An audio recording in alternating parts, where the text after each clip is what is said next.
کہ یہ درود شریف پڑھ لیا کریں۔ اس کی روایت میں آتا ہے جو ہر جمعرات کو پابندی سے یہ درود پاک پڑھ لے گا تو انشاءاللہ تعالی ایمان پر اس کا خاتمہ ہوگا،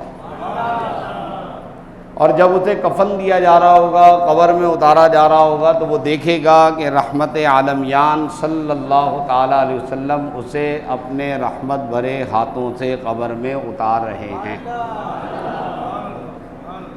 آج کی نشست میں الحمدللہ 20 سپارے پورے ہو گئے، زوردار آواز سے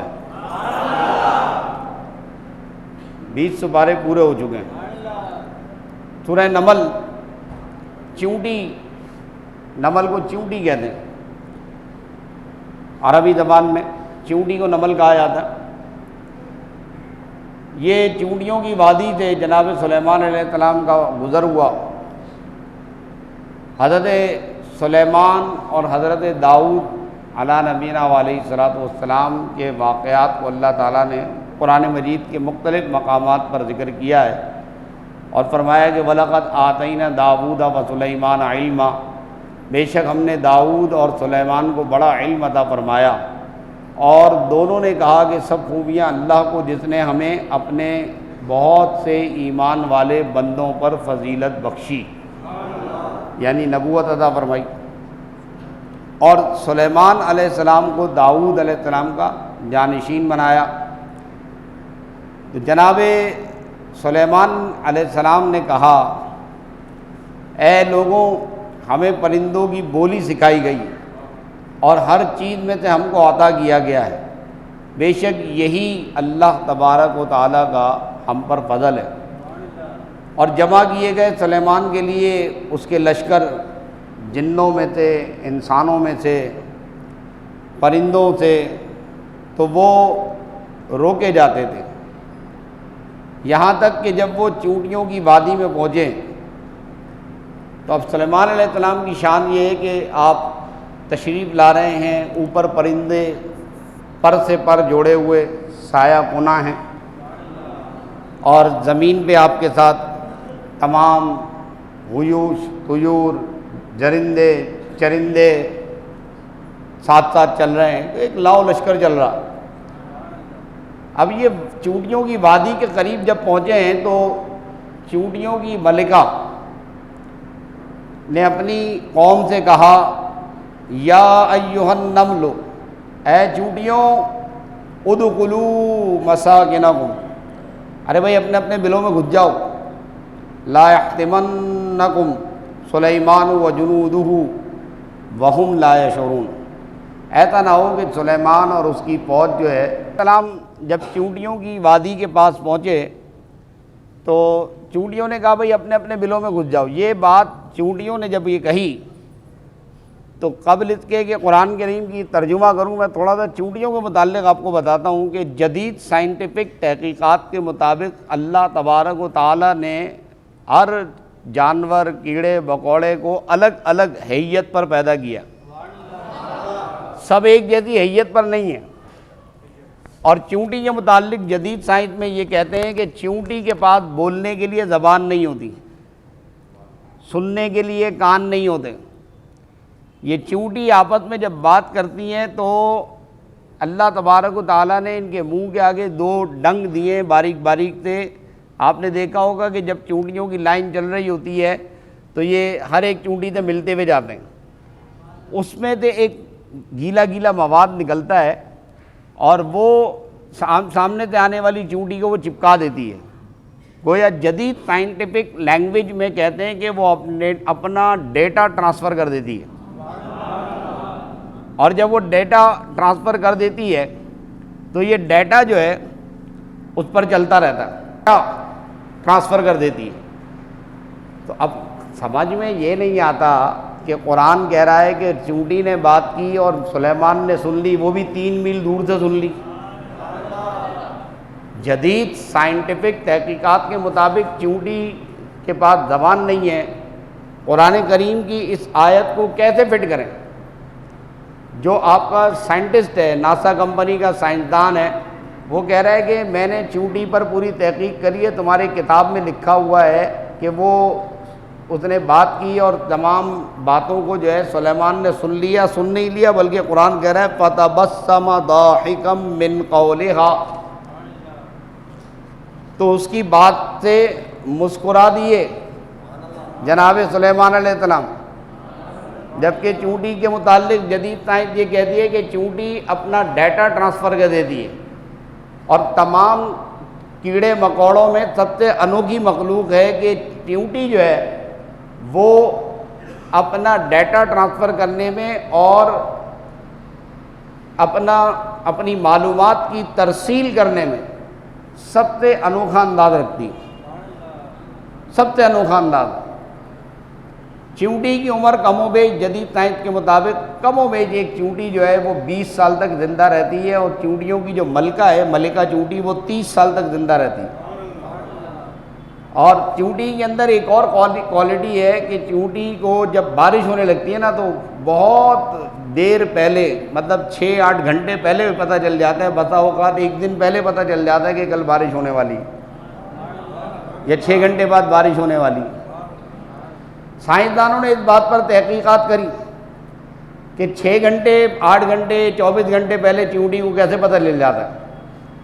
ہمارے پاس تو وقت نہیں ہے تحقیقات کرنے کا، حالانکہ قرآن کریم نے ہم سے کہا ہے کہ افلا تتفکرون، تم غور و فکر کرو قرآن میں۔ ہم تو کرکٹ کھیلیں گے جا کے، ابھی پوری قوم کرکٹ کھیل رہی ہے، آپ بھی کھیلیں گے، ہم بھی کھیلیں گے۔ ہم تو جائیں گے ابھی کرکٹ کھیلیں گے، ساری رات کرکٹ کھیلیں گے، میچ ہوں گے، ٹیپ بال کے میچ ہوں گے اور میچ پہ میچ ہوں گے۔ سحری کا انتظار کرکٹ کھیل کھیل کے کریں گے، اور اس کے بعد سحری کرنے کے بعد سارے کے سارے فجر کی نماز میں، سمجھیے کہ پہلے دن جو نماز ہوئی تھی فجر کی، اس میں ہمارے یہاں روڈ پر لوگ نماز پڑھ رہے تھے۔ اب فجر کی نماز میں کوئی آتا ہی نہیں ہے، وہیں چونکہ ساری رات کرکٹ کھیلتے ہیں نا، محنت کرتے ہیں، تو جسمانی محنت کے بعد تھک کے چور چور ہو جاتی ہے قوم کی، نوجوان قوم۔ تو بس یہ سمجھ لو سحری کر کے اس امت پر احسان کرتے ہیں، اور سحری کرنے کے بعد جو اوندے پڑھ کے سوتے ہیں کہ اب جناب والا کیا کرنا ہے جی، افطاری کرنی ہے، تو افطاری کے انتظار میں سوتے رہتے ہیں۔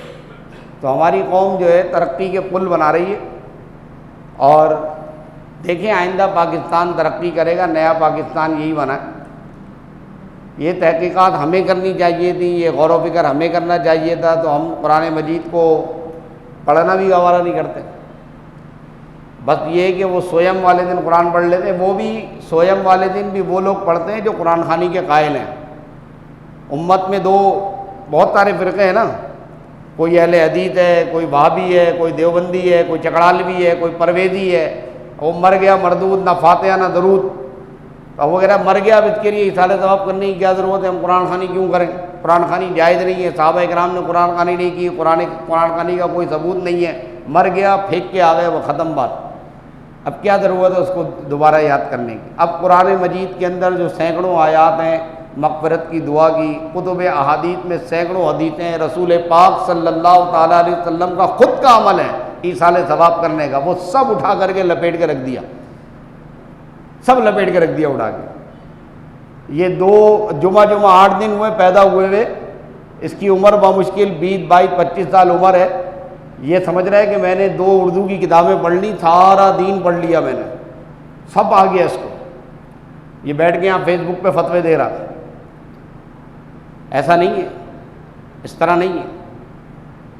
امت مسلمہ کو اب جاگ جانا چاہیے، کیونکہ میرا خیال ہے ہم نے اپنی زندگی میں زلزلے بھی دیکھ لیے، سیلاب بھی دیکھ لیے، کرونا وائرس بھی دیکھ لیا، مسجد کے اندر مسجد کے اسپیکر اترتے ہوئے دیکھ لیے، مسجد میں آ کر نمازیوں کو پٹتے ہوئے بھی دیکھ لیا ہے۔ اب آخری چیز ہے دجال کا آنا باقی رہ گیا، دجال دیکھنا باقی ہے، بلکہ دجال سے پہلے اللہ تعالیٰ میں دکھا رہا ہے کہ یہ ہمارے جو نام نیاد سیاسی لیڈر ہیں، ان سیاسی لیڈروں کے پیچھے ہم ماہ رمضان المبارک کی بابرکت راتیں اور ماہ رمضان کیسے برباد کر رہے ہیں، کس طریقے سے ہم ضائع کر رہے ہیں، اور اپنے سیاسی لیڈرز کو کبھی کوئی نبی سے تشبیہ دے رہا ہے، کوئی اللہ سے تشبیہ دے رہا ہے، کوئی کس سے تشبیہ دے رہا ہے، پتہ نہیں عقل کہاں چلی گئی ہے، گھاس چلنے چلی گئی۔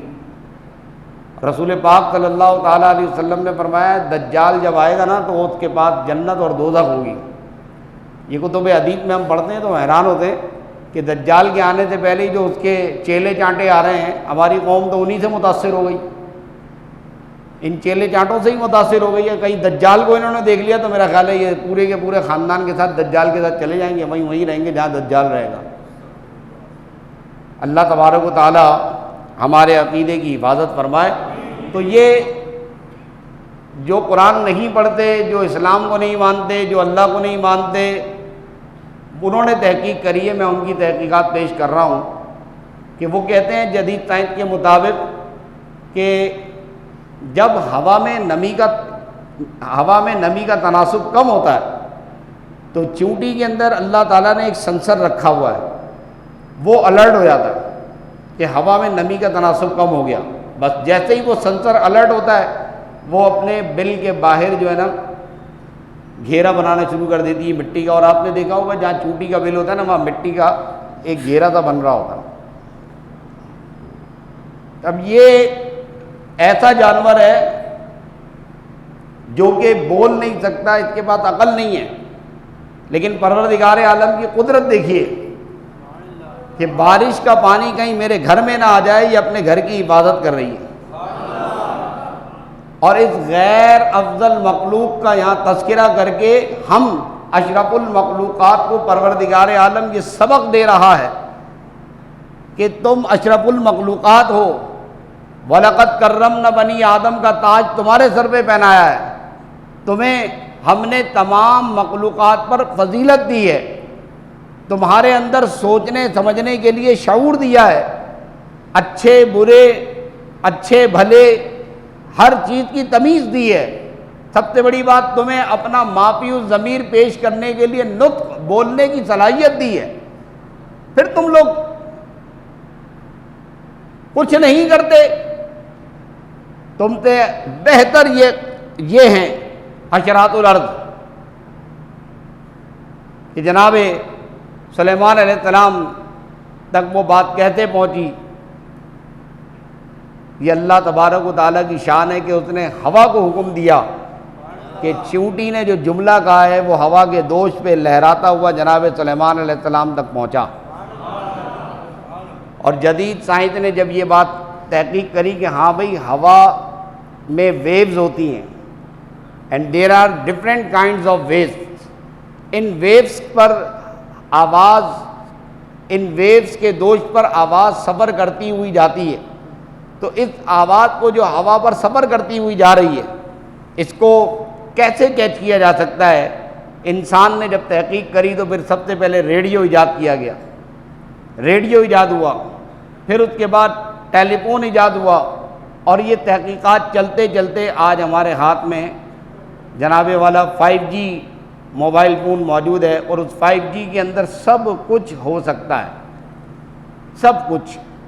مطلب بتانے کی تو ضرورت نہیں ہے نا، بتانے کی تو ضرورت نہیں ہے، ماشاءاللہ سب لوگ سبھی کچھ کر رہے ہوتے، نہیں کر رہے ہوتے تو دین نہیں پڑھ رہے ہوتے، قرآن نہیں پڑھ رہے ہوتے، اپنی آخرت کی فکر نہیں کر رہے ہوتے، اپنے عقیدے اور نظریے کا تحفظ نہیں کر رہے ہوتے، باقی سب کام کر رہے ہوتے، اور اتنی توجہ کے ساتھ کرتے ہیں، اتنی تندہی کے ساتھ کرتے ہیں، اللہ اکبر اللہ اکبر۔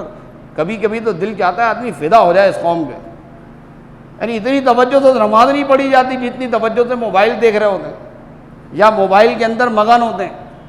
کون آ گیا، کون چلا گیا، ڈور بیل بج رہی ہے پتہ ہی نہیں ہے، دودھ ابل گیا، سبزی جل گئی، لائٹ آگے چلی گئی، بتا اوقات پشی نکل گیا، پرواہ نہیں ہے۔ اتنی انہماک کے ساتھ قوم لگی ہوئی ہوتی، کتنے گھنٹے گزر گئے کبھی نہیں دیکھا ہوگا۔ اور یہاں مسجد میں اگر بیٹھنے کے لیے بول دیں تو سب کی نگاہیں گھڑی پہ ہوتی ہیں کہ وہ 1 منٹ باقی رہ گیا ہے، ابھی تک مولوی صاحب آئے ہی نہیں ہیں،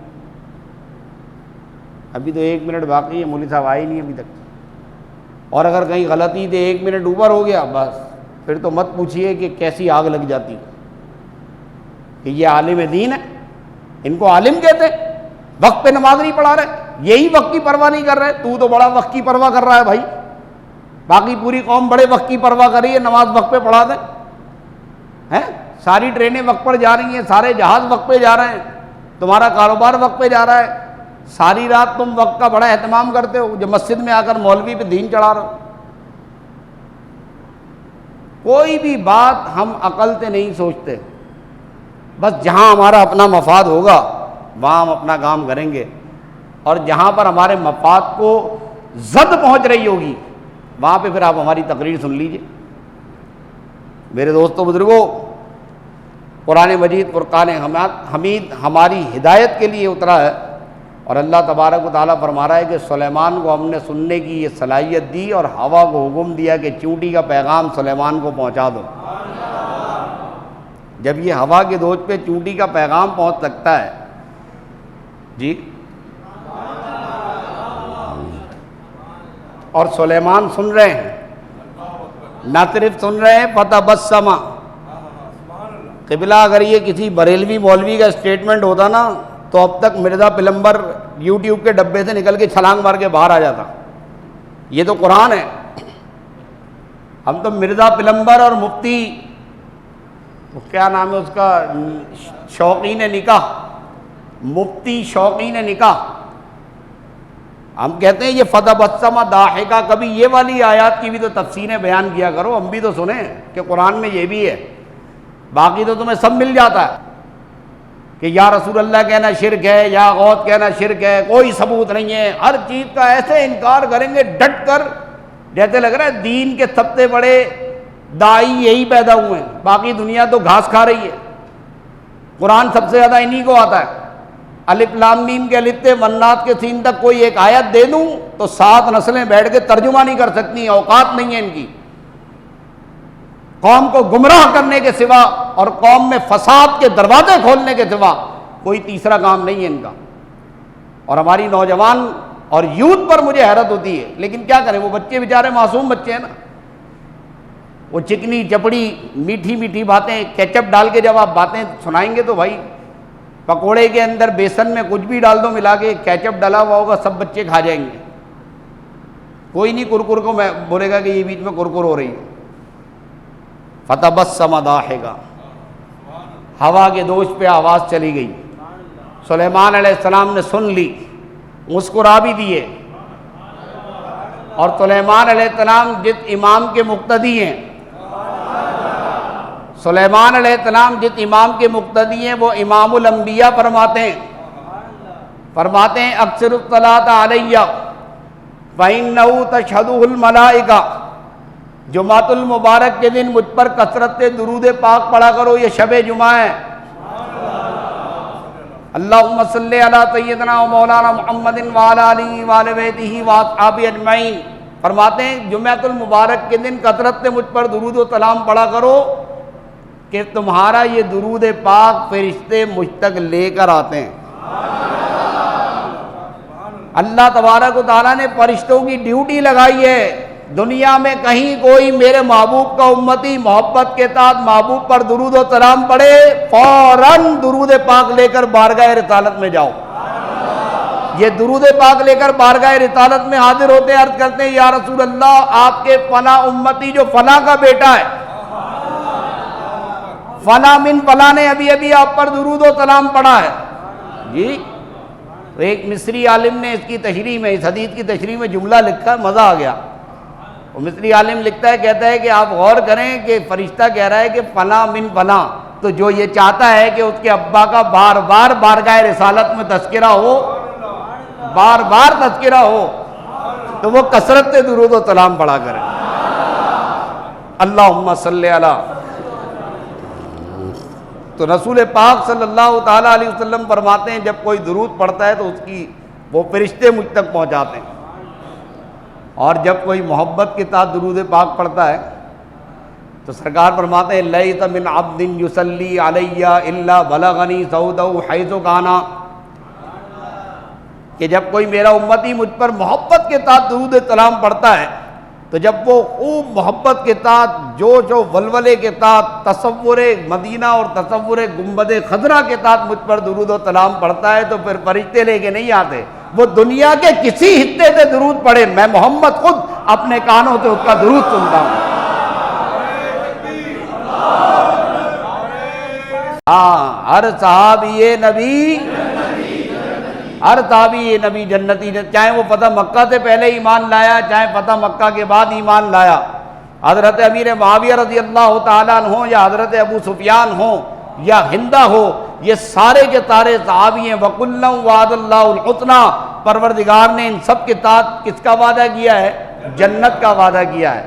اس لیے ہم کہتے ہیں کہ ہر صحابی نبی، ہر صحابی نبی، یہ صحابہ اکرام ہیں جو حضور کے پاس بیٹھے، جب آقا کریم صلی اللہ علیہ وسلم نے فرمایا میرا کوئی امتی محبت سے مجھ پر درود پڑھتا ہے، وہ کہیں سے پڑھے، ایسو کانا، میں خود محمد اس کا درود اپنے کانوں سے سنتا ہوں۔ قلنا یا رسول اللہ صلی اللہ علیہ وسلم بعد وفاتک، قال النبی صلی اللہ علیہ وسلم بعد وفاتی۔ صحابہ اکرام نے عرض کی یا رسول اللہ صلی اللہ علیہ وسلم آپ کی وفات کے بعد بھی آپ پر درود پڑھے، آپ سنیں گے؟ یہ دیکھو صحابہ اکرام نے مسئلہ حل کر دیا۔ آج صحابہ کے نام پہ تنظیمیں بنانے والے صحابہ کے نام پر تنظیمیں بنا کر سوائے بغلے بجانے کے اور کوئی کام نہیں کر رہے۔ عقیدہ صحابہ اپنانا صرف ہم جیسے مردوں کا کام ہے۔ خالی صحابہ کے نام پر تنظیم بنانا، بینر لگانا، یہ بچوں کا کام ہے، بچے یہ کام کرتے ہیں۔ صحابہ اکرام نے پوچھا یا رسول اللہ بعد وفاتک، آپ کی وفات کے بعد بھی؟ قال النبی صلی اللہ علیہ وسلم بعد وفاتی، ہاں ہاں میری وفات کے بعد بھی، ہاں میری وفات کے بعد بھی تم درود کہیں سے پڑھو گے، دنیا کے کسی گوشے سے کونے سے پڑھو گے، تمہارا درود میں سنوں گا۔ کیوں؟ فرمایا ان اللہ حرم علی الارض ان تأکل اجساد الانبیاء فنبی اللہ حی ویرزق۔ فرمایا کہ زمین نے، اللہ تبارک و تعالیٰ نے زمین پر، بے شک اللہ تبارک و تعالیٰ نے زمین پر حرام قرار دے دیا کہ وہ انبیاء کرام کے جسموں کو کھائے۔ اللہ کا نبی اپنی قبر میں زندہ ہے، فنبی اللہ حی، زندہ ہے، ویرزق، اور اسے رزق دیا جاتا ہے۔ اب یہ کوئی سن کر کہے گا کہ مولوی صاحب نے جو ہے نا حدیث تو سنائی عربی میں ماشاءاللہ پڑھ پڑھ کے، لیکن حدیث ضعیف ہے، تو چندہ اس حدیث کی سند پر اگر کسی کو اعتراض ہونا تو وقات ہاشمی کے پاس آئے، ہم دیکھیں ذرا کتنے پانی میں ہو، کتنا علم حدیث آتا ہے تمہیں، آؤ ہم تمہیں بتاتے ہیں اس حدیث کی سند کیا ہے۔ سند پر بات کرنی ہو نا پھر بات کرنا۔ یہ حدیث بے سند جید بہترین حدیث ہے، اور اس حدیث کو سب نے نقل کیا، لیکن ہم حوالہ دے رہے تمہارے پپا کا کہ علامہ ابن تیمیہ کے شاگرد ابن قیم نے اپنی کتاب میں اس حدیث کو بسند جید بیان کیا ہے۔ اس سے بڑا کوئی حوالہ نہیں ہو سکتا کہ جب گھر کا فرد کہہ رہا ہے تو پھر کسی صورت میں اس سے انکار نہیں ہو سکتا۔ اسی لیے کسی نے کہا کہ الجھا ہے پاؤں یار کا زلف دراز میں، لو آپ اپنے دام میں صیاد آ گئے۔ حضرت سلیمان علیہ السلام چونٹی کی وادی سے نکل گئے، پھر آپ نے اپنے پرندے کے بارے میں پوچھا جو آپ کے ساتھ رہتا تھا، ہد ہد۔